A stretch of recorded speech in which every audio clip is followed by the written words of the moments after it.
Hello, everybody. Welcome to Headmaster's Homeroom. I am Lady Hamilton. I hope you guys are doing fantastic on this Saturday night. I'm so excited to have you guys all joining me this evening. Hope everybody's doing really well today. Let's start by saying hello to our wonderful viewers. Hello to everybody there on Rumble. It is so great to have you guys in. Welcome, welcome. I hope you guys this Saturday is doing great. Hi. I see you. Hello to all of our wonderful viewers on X. It is so great to have you guys here as well. Love everybody over on the pill. That's right. The memes over there are flying. Yes, choose happiness. I love it, everybody. That's right. Be the light is what I say. And hello to everybody on YouTube. It is so great to have you guys. I'm so glad everybody is here and joining me. Now let's do our homework, everybody. Let's hit those buttons. Let's grow together. Let's hit those likes, follows, and shares. We want everyone to know how wonderful our guest here on Headmaster's Homeroom is, and tonight is no exception. I'm super excited to welcome an amazing and extraordinary guest tonight, whose life story is a powerful reminder that our circumstances do not have to define our possibilities. Nancy Solari is our guest tonight. She is inspiring and a dynamic award-winning speaker, broadcaster, coach, and nationally recognized media personality. Nancy is the CEO of Living Full Out Incorporated. She's a creator and the host of the Living Full Out Show and host of Nonprofit MVP. Her programs have reached audiences across the globe, distributed through Las Vegas Television Network, to approximately 300 million viewers in more than 163 countries, everyone. Throughout her career, Nancy's interviewed celebrities, thought leaders, and everyday people whose stories demonstrate courage, resilience, and triumph. She was diagnosed with a devastating challenge that she's going to talk to us about tonight. And in this remarkable journey of empowerment, she turned that challenge into a remarkable journey of empowerment, purpose, and possibility. Her message is beautifully summed up in her philosophy. You don't need to have sight to have vision. So everybody do me a favor and please welcome our guest tonight, Nancy Solari. Oh, thank you so much for having me. I'm so glad to be here. I am so excited to get to know you and welcome to the show. And, you know, this is a great and exciting adventure. I've learned a little bit about you from the, you know, from what Bruce has sent me, but I am so excited to hear your story. Yes. And yes. I am letting you just go. I mean, I don't know what got you into this pathway. I mean, I know a little bit about that, but maybe we start with this whole life-changing situation that you turned into the most remarkable pathway. I'm excited. So I'll let you have the floor. Thank you so much. Well, I guess I'll just start with the eye condition. So when I was 16 and I had two older sisters, one was 18 and one was 21. And my oldest sister went into the eye doctor. It was around Thanksgiving, just normal checkup. And then she came home and she was just sobbing like uncontrollably. And they had told her that she had this eye condition called retinitis pigmentosa, which is a complete mouthful, and that she would go blind. And my mom's like, okay, I should have gone with you to that appointment, clearly. And then they said, we want to check out your other sisters, your other daughters as well. And so my middle sister and I went in, they did all the same exams. And then my single mom was given the devastating news that she would have 3 daughters all go blind. Wow. Yeah. Yeah. Oh, you know, and I understand a little bit about this, but I'll tell you, so I adopted 3 medically fragile children, and my son is also legally blind. This is why I'm kind of so excited to somewhat talk to you about that. He has a different situation. He's got cornea scarring, and he's got retinal veins that grow over that. But he's gone through this path of continually, you know, going more and more blind. And one of the things I have taught him is that this does not define you. This is something that, you deal with, but your pathway can be so many amazing things. And I'm seeing that with you as well, too. It's like you took this and go, okay, I have this rare disorder, you know, and he's got other things on top of it that are total mouthfuls on, you know, and it's like only 13 people with him have this. But you're like, but does that limit you? Does that stop you? And this is why I'm so excited to see what you did. You're like, okay, because it could have devastated you. You should go, okay, my life is over, right? And okay, you know, where do I go from here? So, well, denial always helps just a little bit, but initially, I mean, you know, I think we all get these diagnoses, and then, you know, you run to Dr. Google or you go to chat and you study it up. But, you know, I got diagnosed well before there was the internet. So, you know, I'm jumping to the library. I'm trying to understand what is this? And I think you just kind of really pray and hope that there's going to be a cure. And I would hope that anybody who gets a diagnosis, like that cure is super possible. It is super possible. And I would always let that be your lead horse.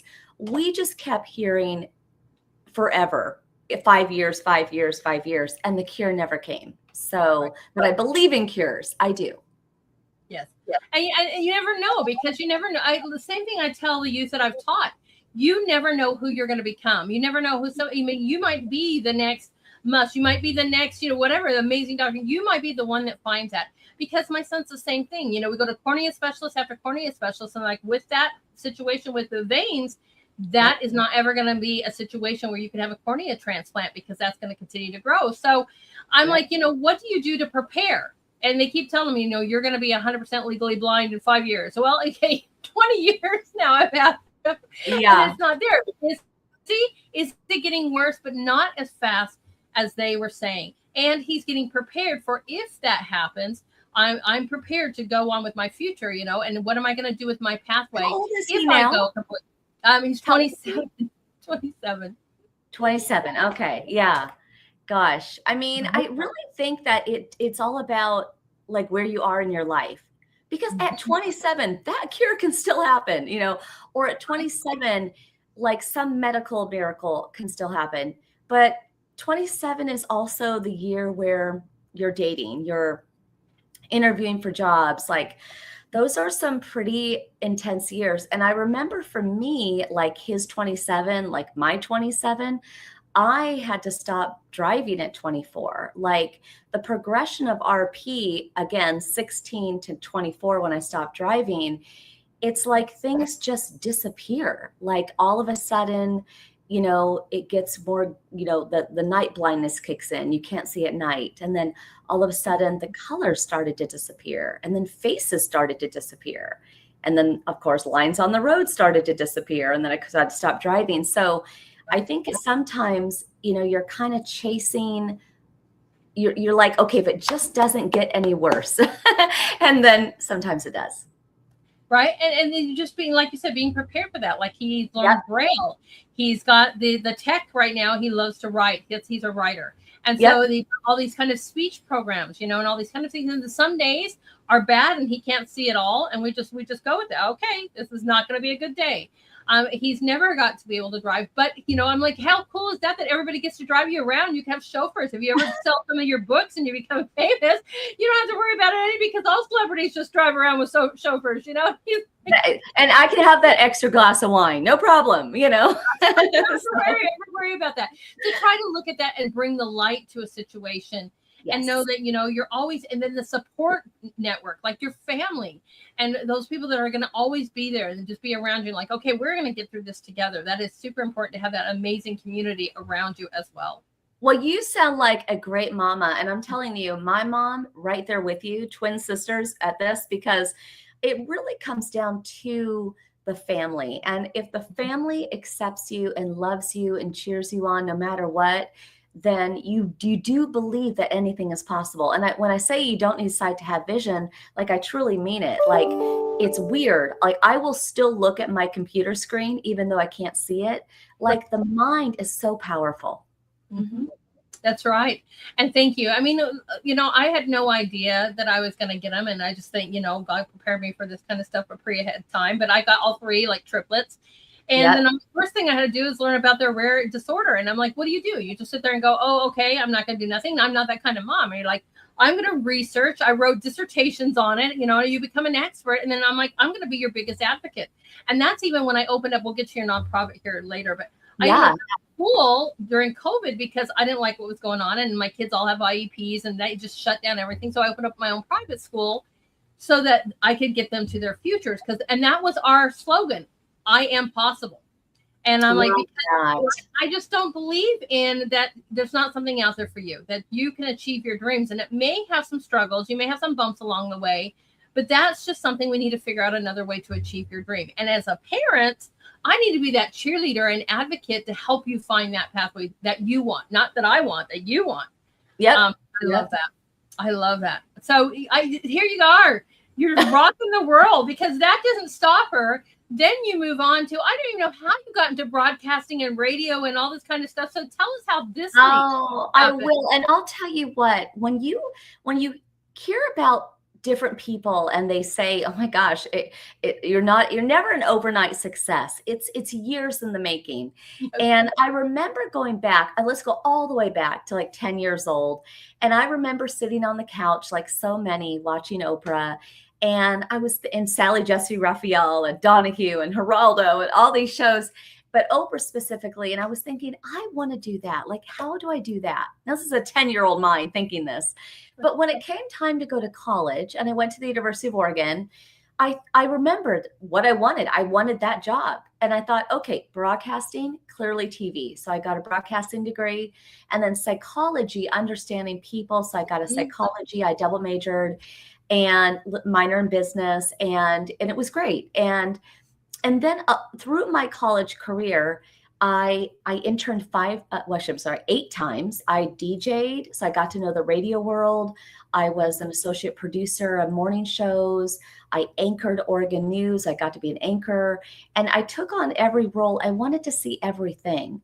And then I got another wonderful opportunity to go out to New York and work on the production team of Good Morning America. And that was in my early career. And that was so fascinating watching how a morning show on a national scale was put together. And then I wanted to transfer from there to LA. So I went to LA and I worked on their production team at Entertainment Tonight. And because Entertainment Tonight shared the same lot of Lisa Gibbons, I, of course, went and worked on her show as well. Again, I got to see another talk show. And because I was in LA, I went backstage at Arsenio Hall. I went to The Price is Right. I think it was really important to see just all these different shows and how they worked and were there cue cards and how many camera people and just what was the buzz. And so I think a lot of times when there's something you want, you've got to study it, not just the textbook, but also the life study of it. And then when I got my degree, that's when the vision started to make its changes. So I still tried to go into broadcasting, but because the RP kept things jumping around, it was hard to read a teleprompter. So I decided to make a miniature pivot into real estate, which we can talk about that. Many good stories there. Hard to be a blind realtor, but I did it.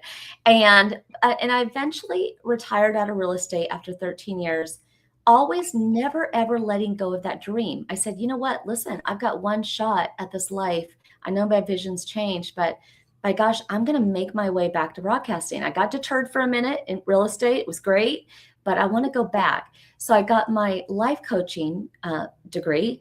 And when I was there, KFWB, a station in Los Angeles, wanted a life coach. It was going to be Les Brown during the week and Nancy Solari on the weekends and all life coaching. And then that grew to KABC. And then that grew further, syndicated the radio show. And then in 2015, I became the first legally blind person to host a live TV show online. And that was an incredible honor. It was kind of a spin-off of the radio show. And then through all of that, the Las Vegas television network, they got wind of me a couple years back and they said, hey, these stories of resilience, let's bring them to life. And so now I've been working with them and we've been distributing the Living Full Out show, which was a radio show, then an ETV show, then now a full-on cable networked show. And that's kind of the evolution. But you really have to secure those dreams. So whatever your kiddos are dreaming of, they want to be a fireman, they want to be a doctor, they want to be a broadcaster. Like those are not fleeting dreams. The dream can change, but maybe, just maybe, that is what they're meant to do. Mm-hmm. Right. Oh, I completely, and I'm just amazed by this too. And I'm kind of laughing because we've been in, I don't even know what time you were in these cities. I used to live in Oregon and then I went to New York and oh yeah. I started in Vegas when I was, wow. But I was a chef. I was a chef for all this time, beforehand. And then and then like you said, life changes. And then next thing you know, education, because of the kids, education came in my path. And you're like, and here I have the show, that I've been doing for 4 years, and I didn't even think I was going to do this. And here we are. And I love your thing about, boy, it takes time to grow something.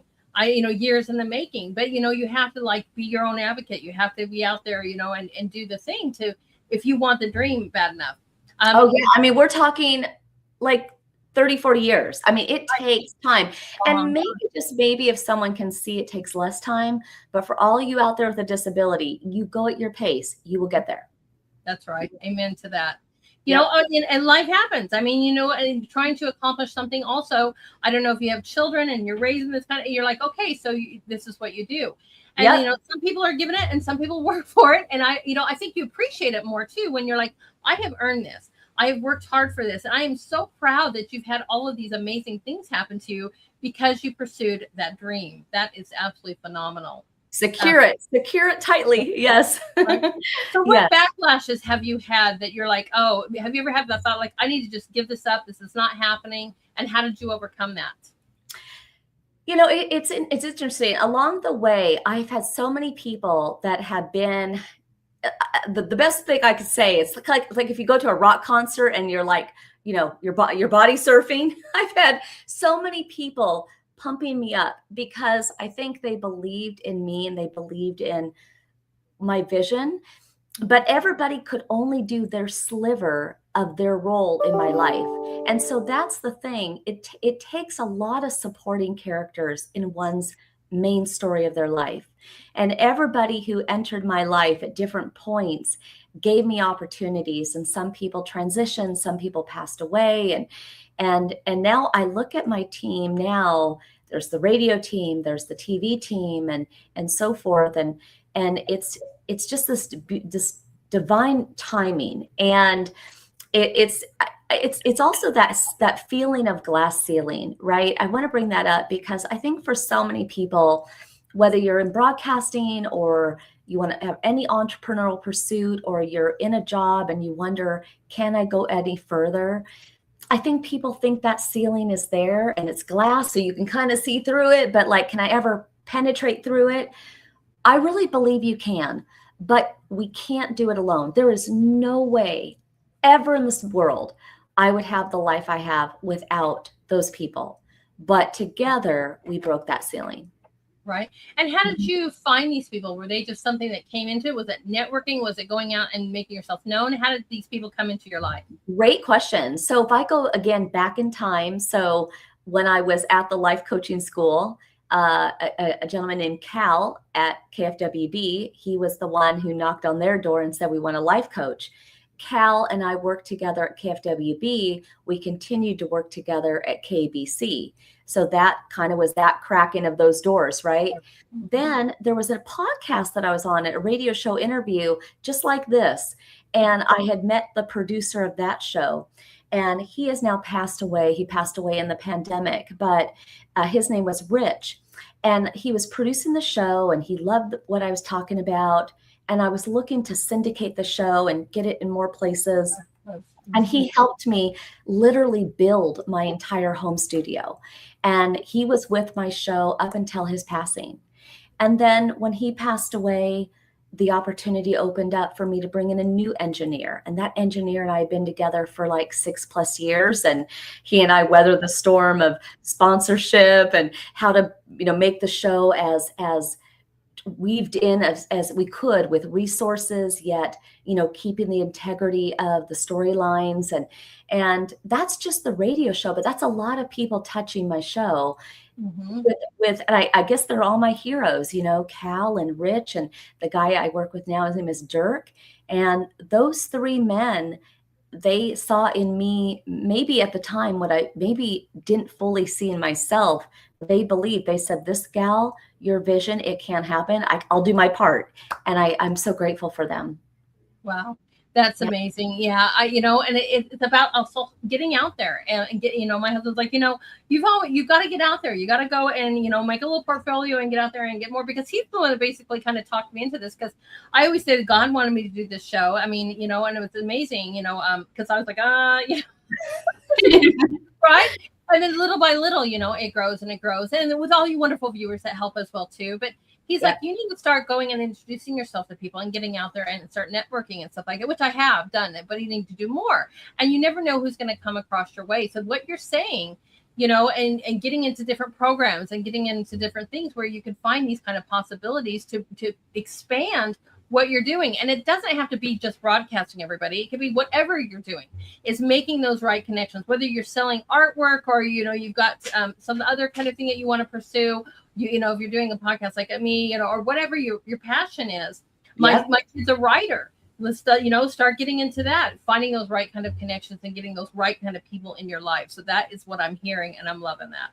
Yeah. And I mean, as busy as I am, like I just keep filling up my plate, making it fuller, but I believe in having diversity. So like, consider your life like a pie.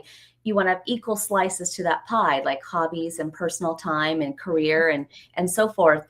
And so, I'm even embarking on, have a little bit of free time, just a little bit in the next couple of months. And I'm going to go to a website, which I'm sure you have there in Vegas, called meetup.com. Meetup.com is great. There are many cities, and you can do hiking clubs and cooking classes and this and that. And, who knows, maybe I'll jump in there. And then I live in Huntington Beach now. And, I was just talking to my assistant the other day, and I'm like, you know what, let's do another glance of networking groups, women groups in Huntington Beach. And, let's add a few into the into the, the plan.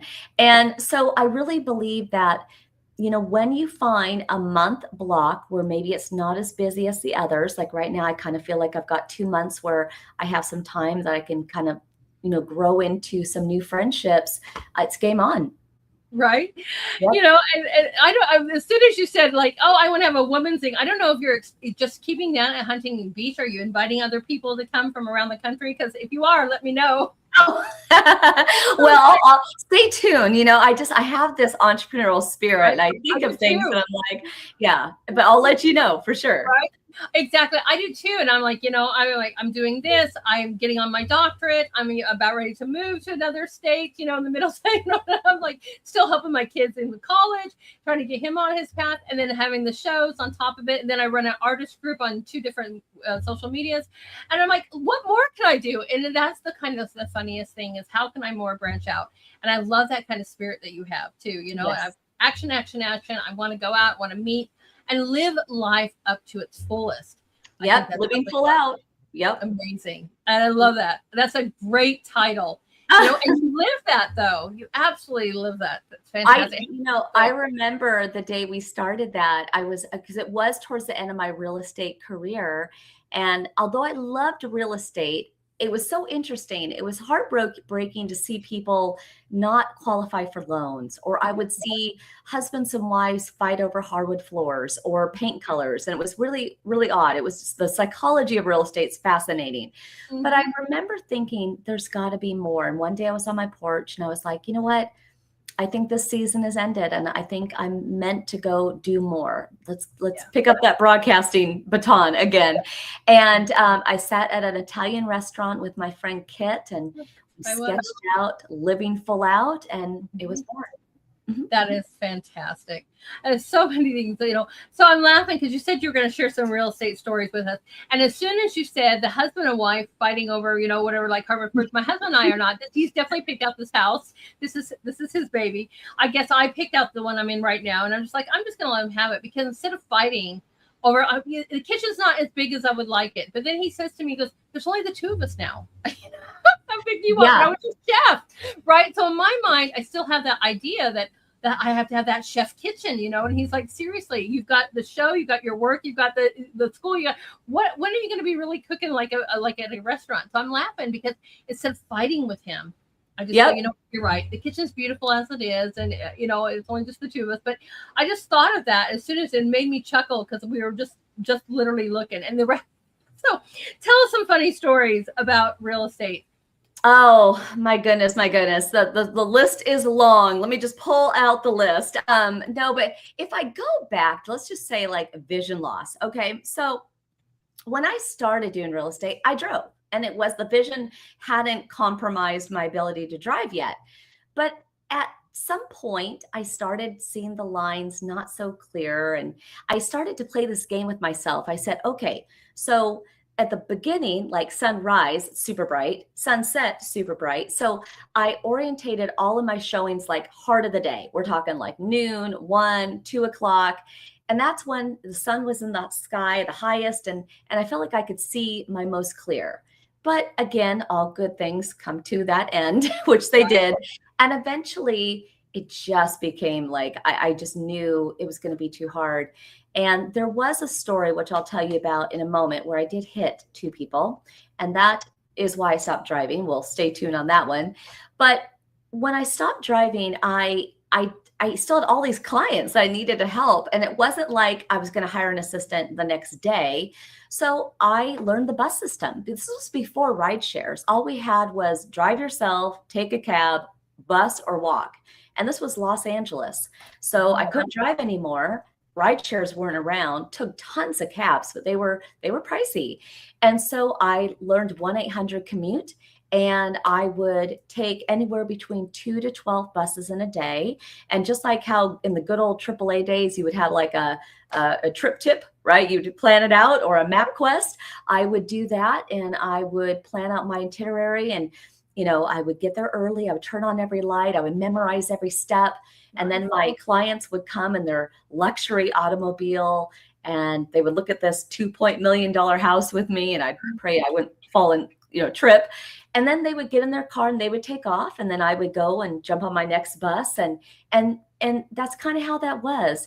And then even with doing open houses, again, back on the bus, I would have like my open house signs, oftentimes 6 signs and all the flags. And I would get there 3 hours early. I would walk the neighborhood. I would put up my directional signs. And I'm pretty sure the people on the bus were like, why is that realtor on the bus?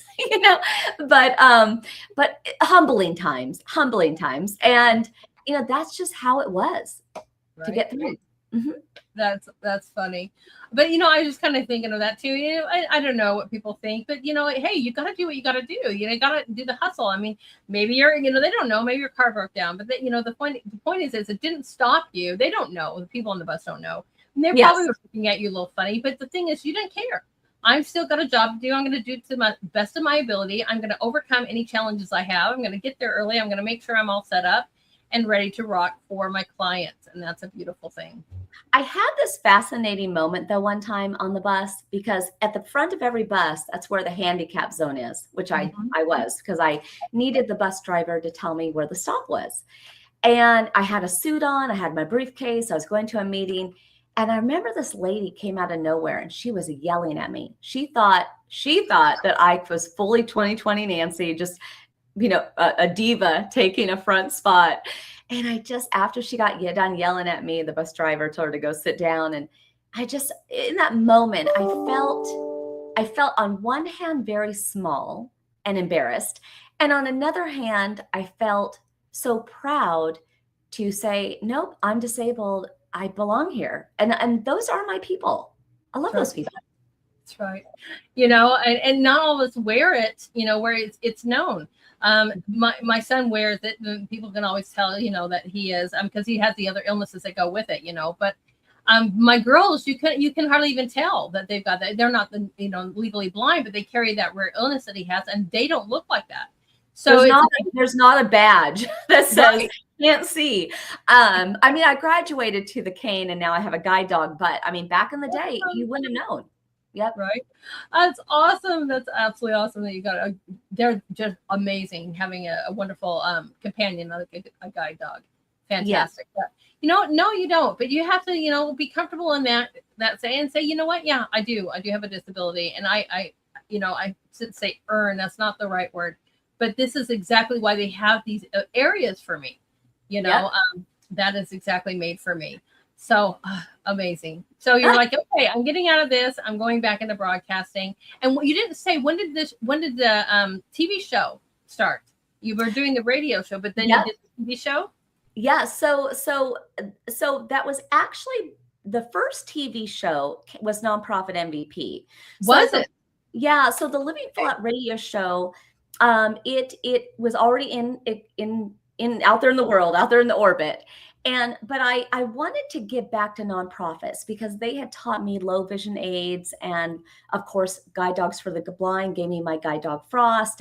And I just had seen so many nonprofits really work hard and struggle, and some close. And so I ended up contacting the Las Vegas Television Network, and we ended up collaborating on Nonprofit MVP. MVP stands for Motivating Vision Through Purpose. And that show kicked off first.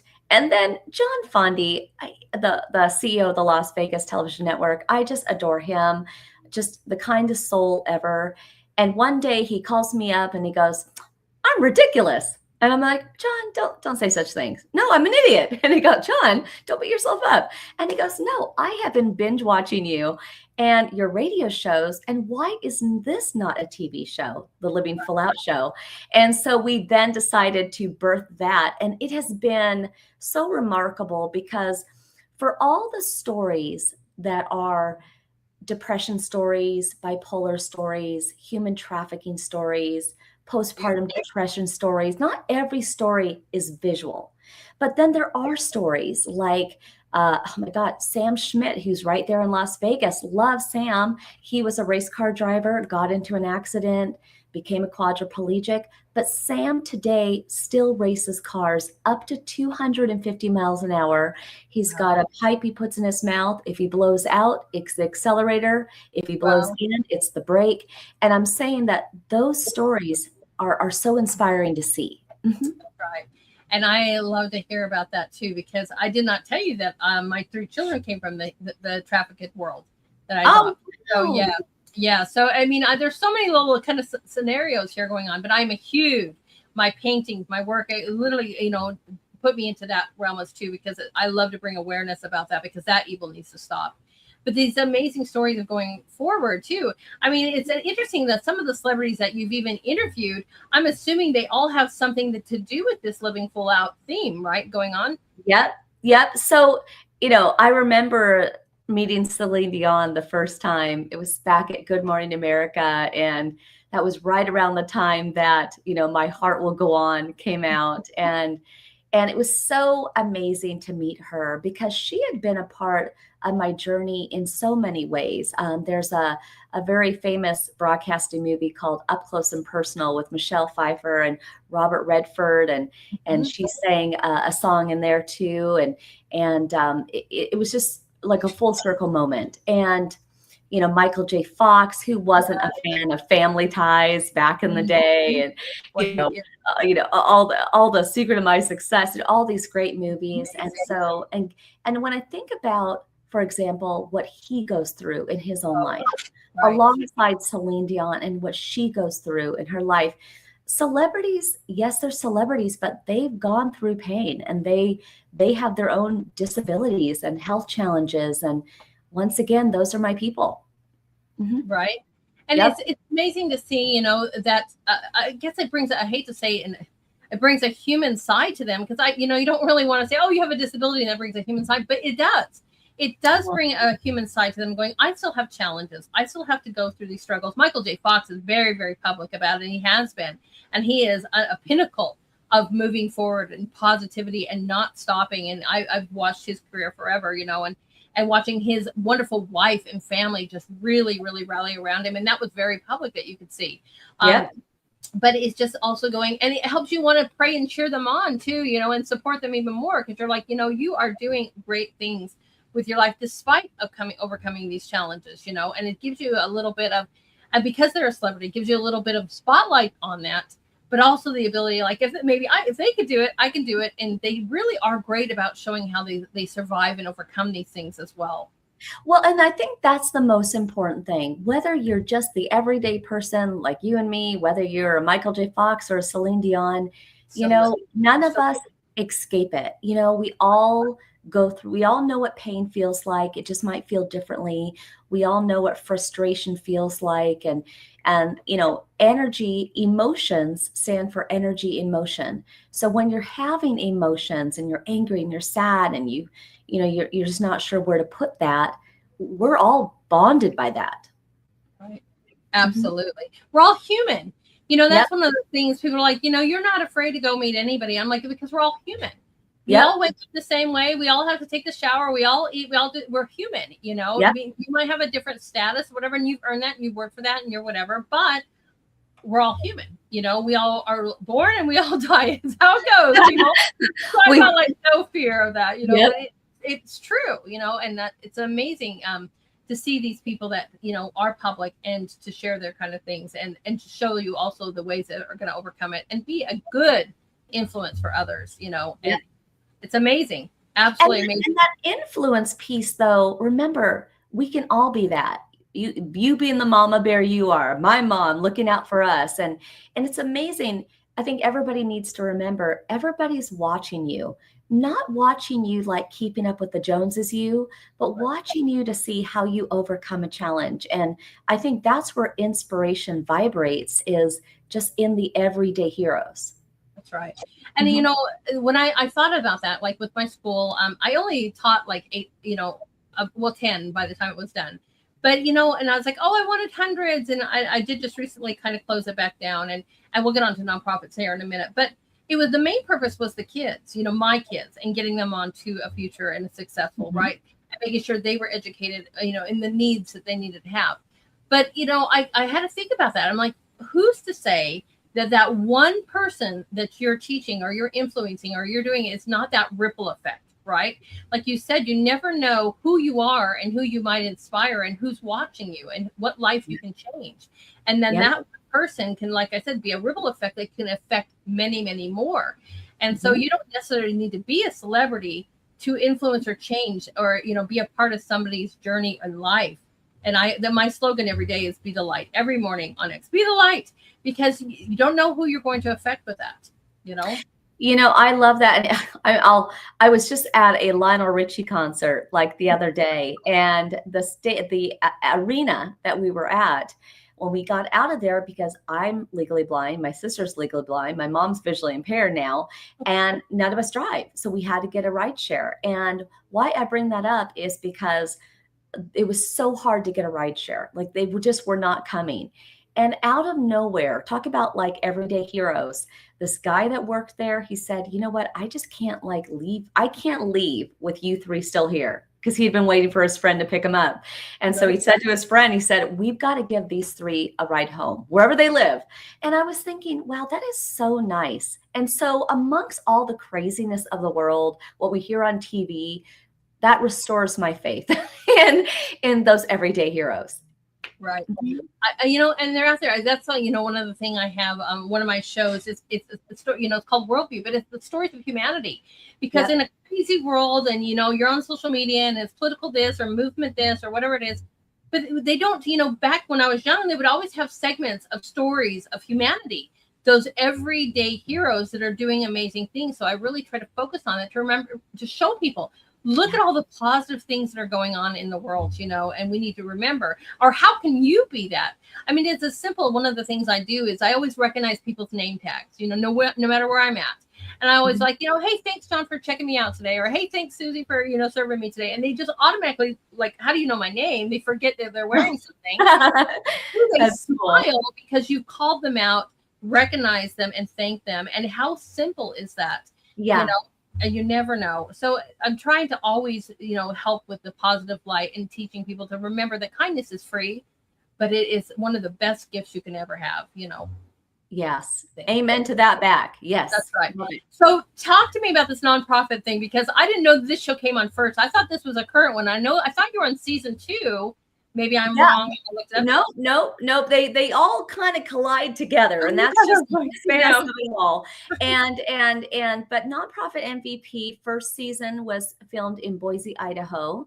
And second season in Las Vegas, Nevada. And the thing is again, the premise of the show is that we have nonprofit contestants that compete, and it's so interesting to see how some teams stay bonded, other teams sometimes sadly have to, you know, separate or crumble, or just the pressure, you know, and life is life. And when people are in a volunteer role and they've got their families and they've got their full-time jobs, I mean, the nonprofit is their heart, but it's like one of, you know, 25 different items. And so we teach them, and then we give them challenges, and in those challenges they get to put, you know, to practice what they learned in our boot camps. And then ultimately we crown a winner, and that kind of gets whittled down to a top 3 and a top 2 and a top 1. So it's very exciting. And again, it's so wild, because I remember being 10, right? Dreaming this career. And now I have this career and I can't see any of it, but I see it with how I think it looks. So, you know, although I didn't quite see, you know, the shows develop myself, you know, when I'm on set, but it's just been fascinating. Oh, and I of course, you know, I looked this up too, because so as always teams, you have like individuals, because what if somebody literally had to shut everything down, but they don't want to give up that thing, because their nonprofit is a really great idea. They just haven't met the right networking to go forward. And I'm kind of speaking personally here, because you've raised challenges. I mean, you already have it. You're set up nationwide. You're ready to go. But, you know, everything went towards a certain thing. But the team, you know, with education, for instance, if you can't pay the teachers, they have to go find other jobs, right? So Yeah. you're just kind of stuck with me. So do you ever have like people that are individuals, or does it have to be a team? How does this kind of work when you need to Well, it does need to be a team because they're going to need that team in the competitions. Gotcha. Now, we had some of our nonprofits were smaller and they were a team of like 3, and the team, it was a solid team.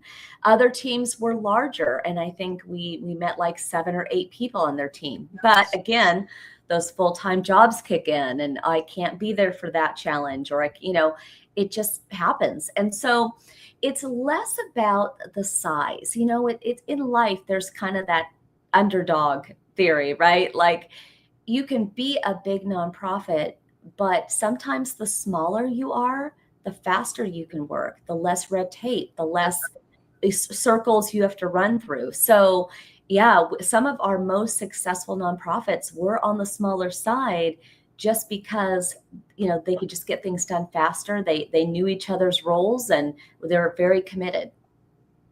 I love that. And Yeah. it's on my radar. It really is, because it's hard to let something go when it has absolute potential and it can help so many youth out there. Because I designed it because, and all of my education is designed for kind of kids like mine.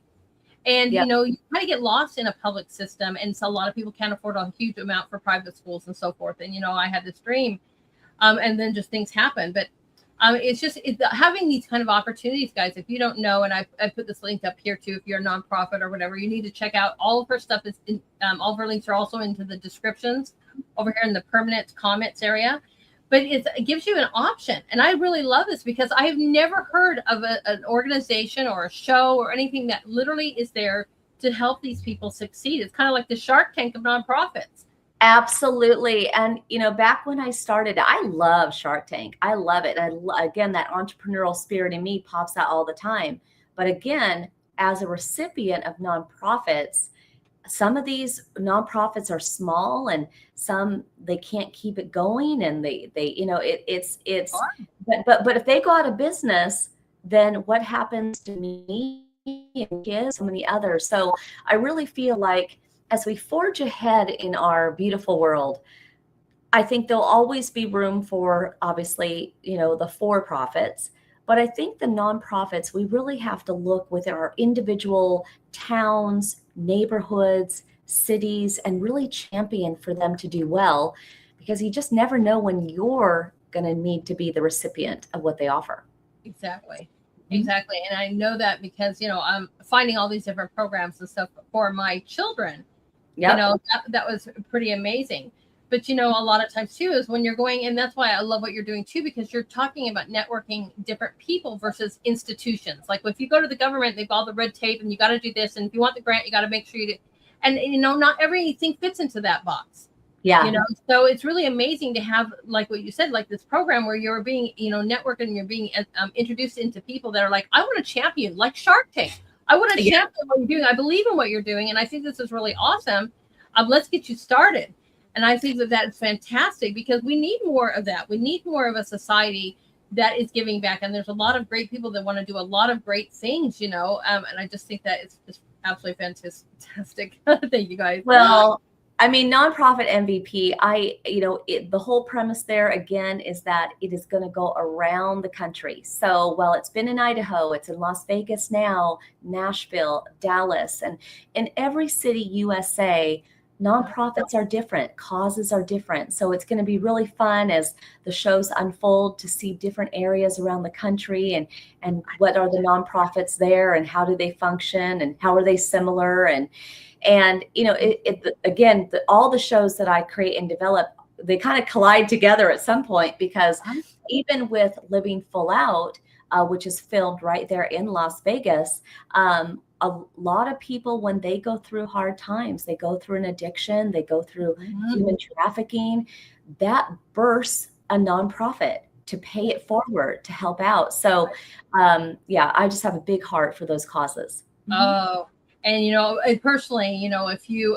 because I love to volunteer and help and be a part of those kind of trafficking kind of situations. So you can just email me anything that's Could always use help because they could use help, guys. You could use advocacy. I don't even mind having them on my show to even bring awareness because it's something that's very personal to me as well. And I always say, you want with me, there's so many things I want to challenge, right? But sometimes you have to pick your hill. And like, that's my thing. And that's what I'm going to really fight like crazy for to help with, because, you want to, at least with me, I want to do so many things, but there's only so many things you can do. And you have to like really focus on that one. Okay. I'm determined here, and here. Right. Yep. And I think it's important as we talk about the things that you're doing, the things that I'm doing. And I know everybody who's listening, everybody's busy with their to-dos, but please remember, everybody, it's like getting on the airplane. You put your mask on first before you put it on others, right? You have to find a way to stay in balance. Yeah. And everybody knows, I'm very busy during the week, but I plan out my schedule where Sunday is fun day. That is the day that you can call me and I'll have hour conversations with friends. But everybody knows, keep it for Sunday, right? And so I think a lot of times you just have to figure out, what are those happy times? What are those happy places? Tonight, I'm going to go karaoke. That's another happy place for me, singing, so yeah, got to diversify. Oh, I love that. That is so fun. But you're so right. You can burn yourself out too quickly. And then you don't rest well because it stays in your mind and you're not sleeping well. And that's going to deter those things. And you need to have this time to step away. I'm always, get off the screens, get off the whatever, go and touch nature, go and take photos, go be with your family, have a picnic, whatever you're going to do. You need to find that time. I absolutely agree. Even if it's just solitary, go hang out with friends. But, go take a walk, get some fresh air. Yeah. Vitamin D. It's a real thing, It's a supercharger, right? Stay in the four walls of your house. Like, go sit outside and let the sun just be on your face for half a second. Yep. Absolutely. Now, did you write a book as well? Am I correct on that? You know what? I, over time, have written and been a part of several different books. One of the things I want to share, though, about books, and I can go into, ones that I've had, but I think it's really important when I'm on shows like this that I want everybody to consider writing their own book, even if it never gets published, because the process of writing, and your son is a writer, right? It's so therapeutic. And even if all you ever do is diary and journal, even if all you do is put together, 20 pages, 60 pages, and it's left for your kids, it's one day lives on beyond you, or maybe it gets published as a book. It is the most interesting process, putting one's life journey to paper. And if you can't do it yourself, believe it or not, ghostwriters or other writers who will help you put together kind of a sketch of it or edit it. It's not hard, but I think it's worth everybody tackling that if they feel like they ever want to. I really think it's a great experience. And then I also think it's important to always be reading, be growing, definitely channel the classics.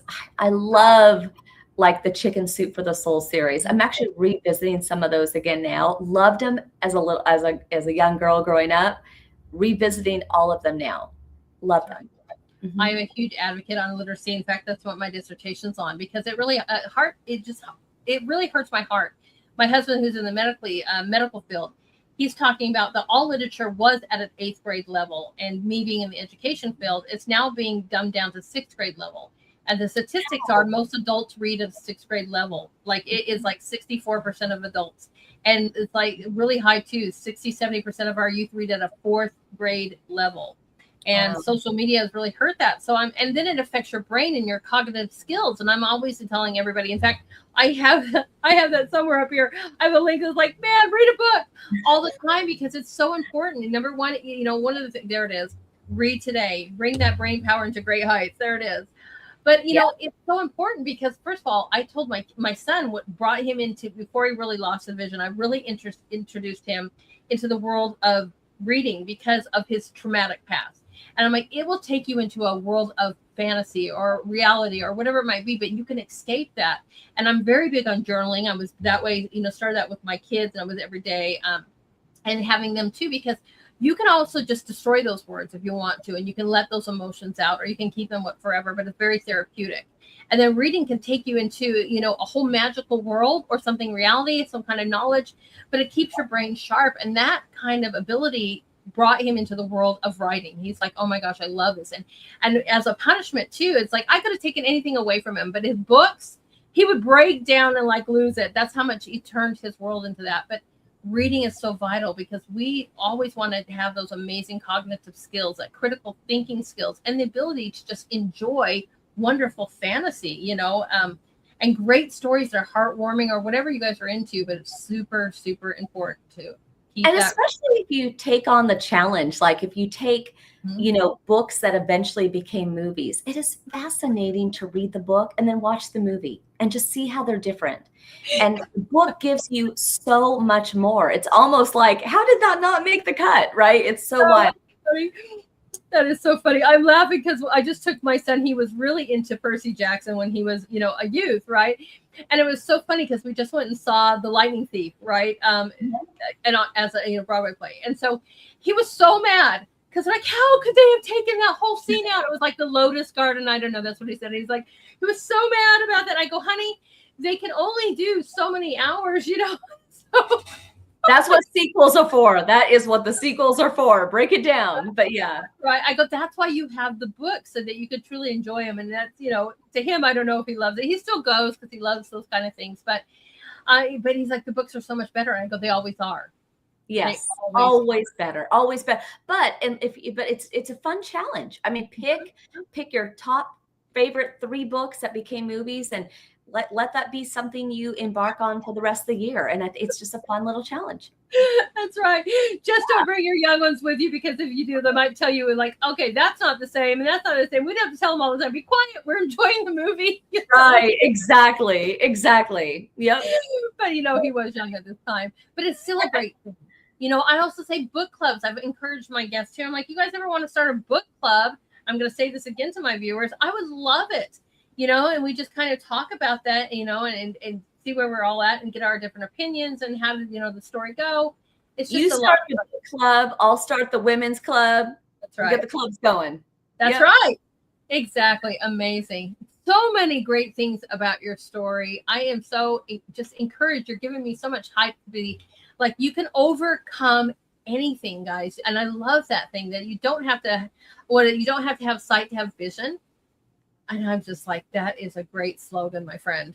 Oh, see, thank you so much. And I truly live it every day. And it's just one of those things where I know somebody right now is feeling like they don't have their purpose.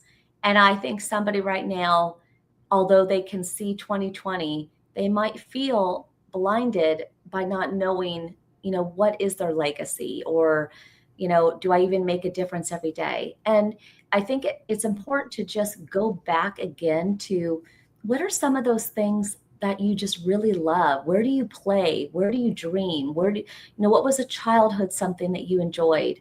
And pick that up, because the big bad world of being an adult is sometimes all those responsibilities, all those commitments, they can push down what was such fruitful, yummy, early dreams that we had. But if you're at that juncture right now and you're like, I don't have my purpose, I don't have my dream, then take a cruise back in time. Mm-hmm. Oh, I love that too. What did you dream about being when you were young? It's never too late. I've had multiple different careers, guys. The path changes, life happens. And you're like, okay, where can I go? But if you are struggling, I love that. Go back and say, what did I dream of? Another thing too is what you said is like, am I making a difference? I ask myself that a lot. I'm like, okay, it's been so many years and I've done this, and gratitude's not the greatest. Everybody have gratitude, please, but gratitude's not the most popular thing right now. And then you have to look back and go, but I have made a difference. Somebody might be hearing you say that and they're like, come on, you make a huge difference. But what I think is so interesting is just we all have those moments. Yes. Insecurity is something we all have, and self-doubt we all have, and it doesn't, I'm sure Celine and Michael J. Fox and everybody's got it, right? You don't ever not have it. but you just have to trust that inner plumbing, that inner dreams. That's right. And just reflect back, because there are those moments you might not be thinking about it right now, but you're like, I just got 10 kids graduated all off of college, and most of them are on full ride. You don't think I made a difference? But you forget those kind of things because you're only focused, at least sometimes you're focused on the moment right now. And I think about those people, and I think about the career they're going to have, the people they're going to touch, the families they're going to build. Going to school is going to get them a paycheck to pay for their own kids. The ripple effect is huge. It is. That's absolutely fantastic. You guys, we're going to watch a little bit here later after that, but I want to, you guys, and also I've shared this out here. You can follow her, and I followed you on X and so forth. I'll make sure I follow you on Facebook, which is new, kind of new to me. But you guys, make sure you go here, and we'll watch a little bit, and I'll show you the websites here as well too. But you can see that she's on Facebook, she's on X, she's on Instagram, LinkedIn, all these kind of wonderful things. Please, if you can, go give her a follow. She's on YouTube as well. I put that into the links where you guys can go follow her show. How often do you stream on YouTube? We are very active on YouTube. And if they go to nonprofitmvp.com, they can click the how to watch. If they go to livingfulloutshow.com, they can find out where to watch the Living Full Out show. If they go to the main hub, which is livingfullout.com, they can get the radio show and the TV show. So just kind of plug in, and the beautiful thing about the day and age we're in now is some things are on demand and other things just kind of are out there in the orbit, and you can find them on YouTube easily. Fantastic. I have just a few more questions for you. Number one, how did you meet my great friend Bruce Marin? He is absolutely just a dream.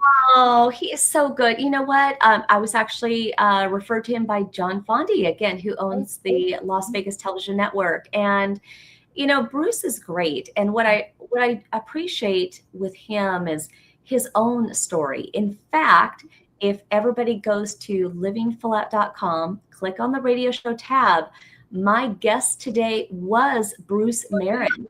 So if you go there, the show was about making an impact, and you will learn a lot about Bruce. But, he's his own fighter. He's his own underdog. He's a hero to many, and really building a beautiful legacy. Yes, I'm so excited. I've had him on before as well. I love him, and I can't wait. I need to have him back on. It's been a while because it was episode like 196 that I had him on, and I'm like, now we're like 6 something, I'm like, need to have it at 6:58. So I need to have him back on because he is absolutely fantastic. And I love the way he reacts to every single email. You're such a star of the show. I love you so much. He is so positive and so wonderful to each one of us.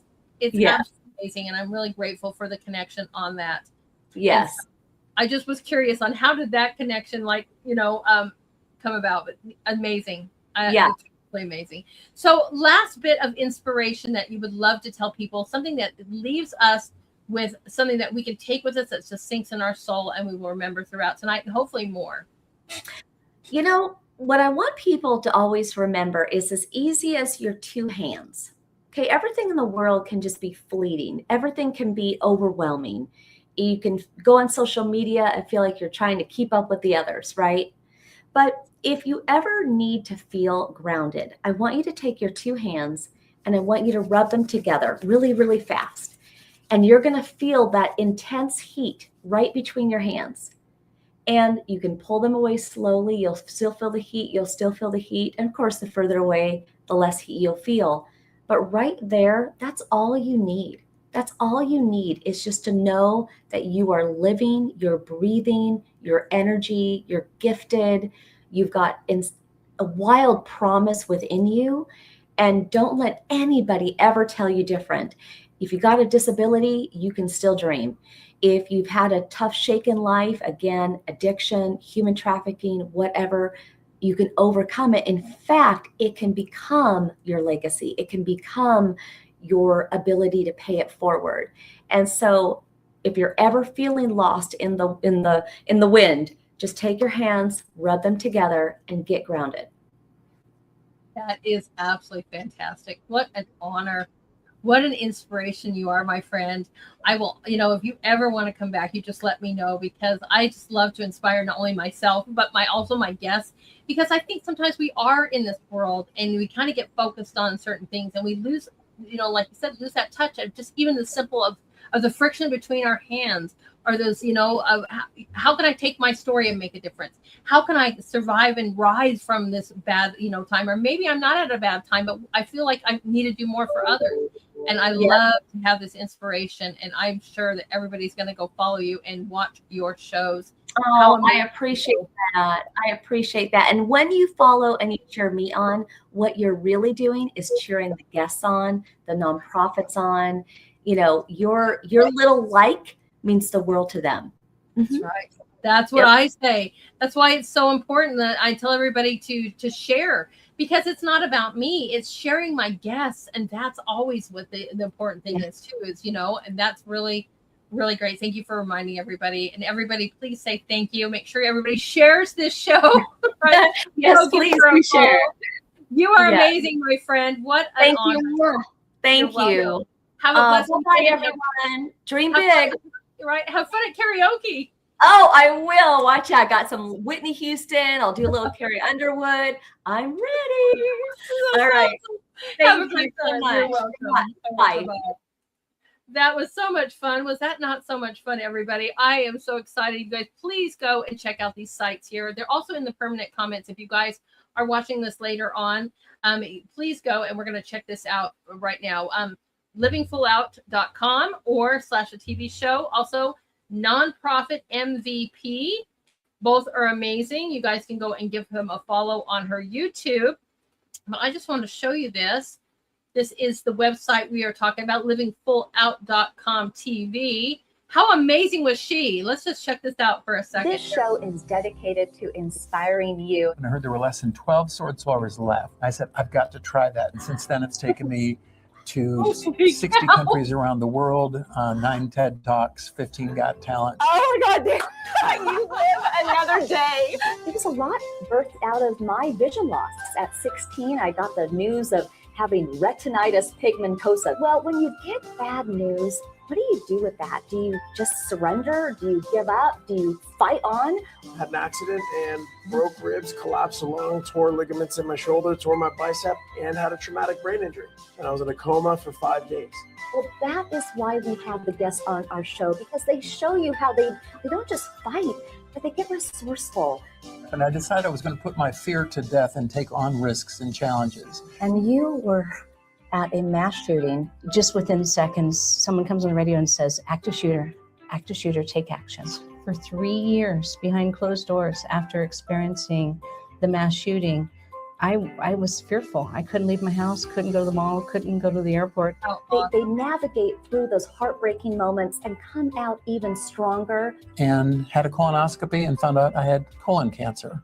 Instead of letting the cancer take me downhill and spiral downhill, I decided I wanted to just share this with other people, that they can overcome fear and do the impossible in their lives. My accident happened on live television, so everybody saw it. Went on a jump and lost control and suffered a T6 spinal cord injury. It took 3 ski patrols to get me down. I'm the same person, Shelby. I'm just in a wheelchair. But it's how you rewrite your story. It's how you navigate life, being resourceful, being confident. That is a large part of what it means to live full out. It's time to live full out. I love it. We might have to include this in our wonderful worldview shows, have little clips of these amazing stories, because this is what I'm trying to do, is show great things that are still accomplishing in the world today. And people are doing this every single day, thriving in this world, doing amazing things. And that is absolutely phenomenal. Let's check out her other one, Nonprofit MVP. Check it out.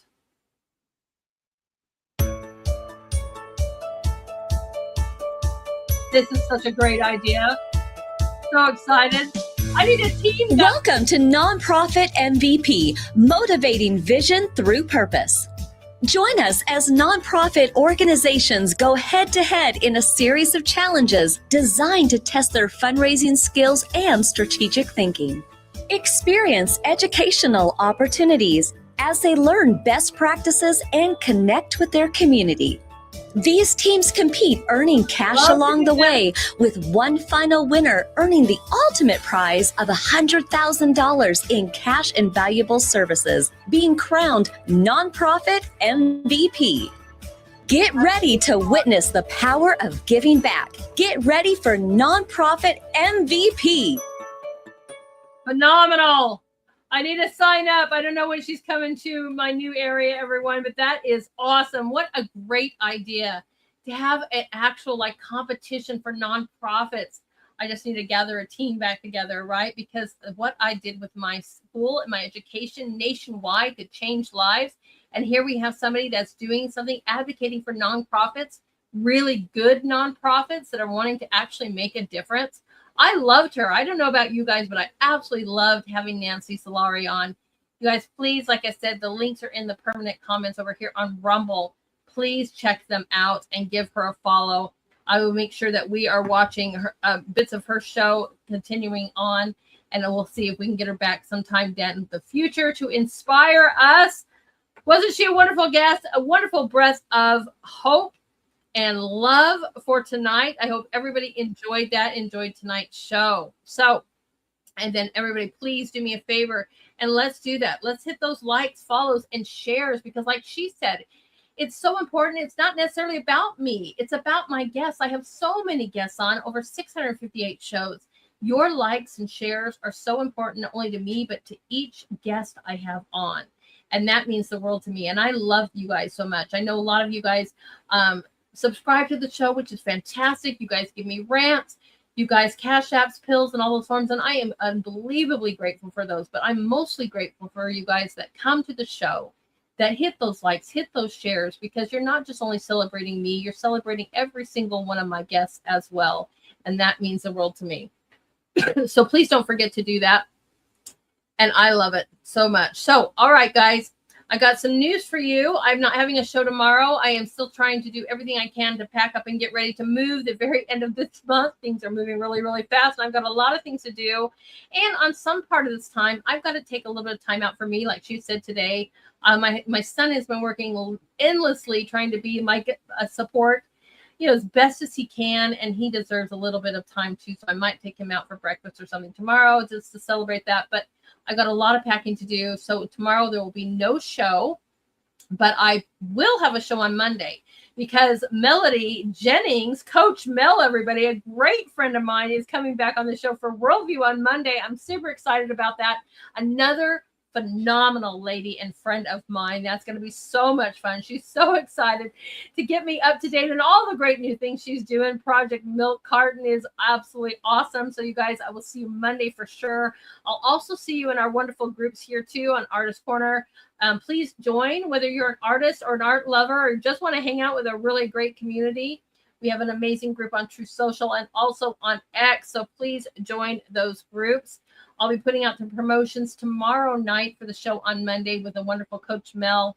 She is amazing. You guys will love her. So please give me a follow. You guys can follow me on X at Lady Hamilton AR1 or Artist Corner TS. You guys can also follow me on Pilled Truth Gabbed and Facebook at Lady Hamilton Art.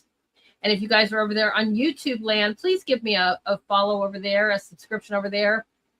That's kind of like your follow. YouTube.com/Lady Hamilton HH. I appreciate that. Let's give some love to our wonderful moderators. They are truly the best. I appreciate everything that they do to help the show. Huge shout out to my mods.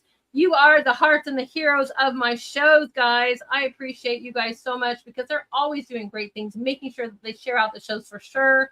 Also doing amazing promotions, quoting, whatever they can do to bring awareness to the show. Thank you guys for that. And all my viewers that do the same. Thank you guys so much for that. Well, let's see. I think JJ called it. We're thinking the same thing here, guys, tonight.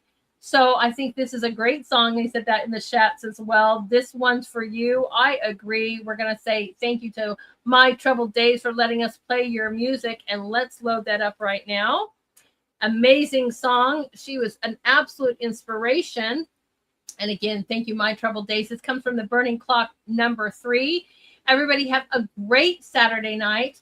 Everyone go out and be a positive energy for somebody else, right? As simple as saying hello or thank you. Have gratitude. Make somebody smile. Smiling is contagious.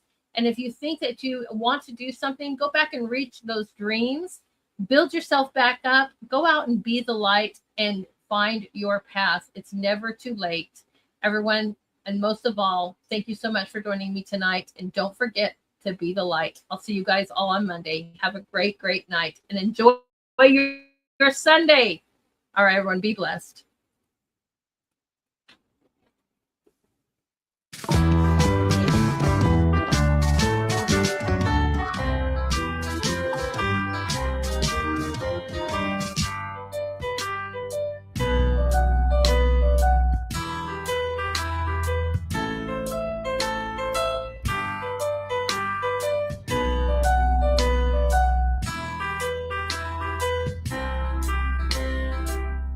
Through thick and thin, you've always been there. Never demanding, always fair. A lending hand, you always grant. I always know who's got my back.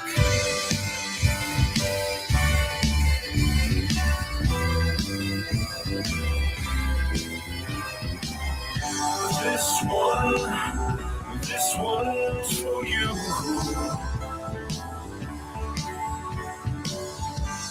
A certain smile, well, it reminds, of a distant time, sitting around, laughing with you. I miss you more than I thought I do.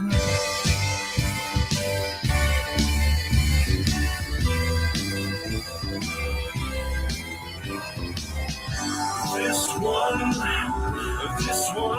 for you.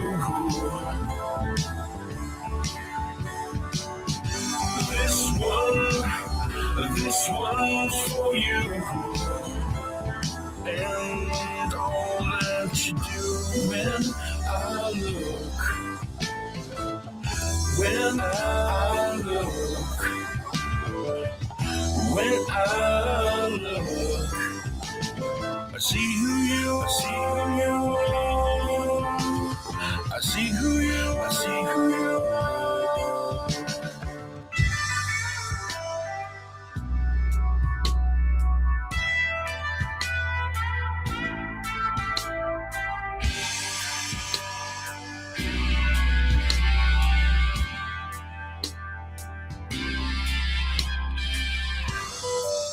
You give and give, oh, never wanting back.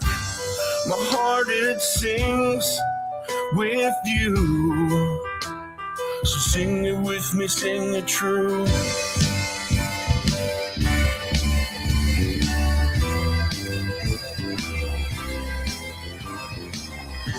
This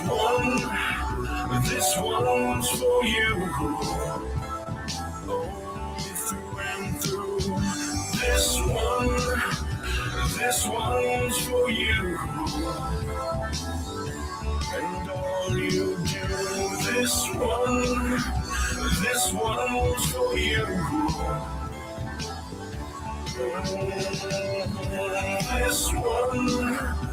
This one's for you. Sing it true. Satellite coming down in 3, 2, 1.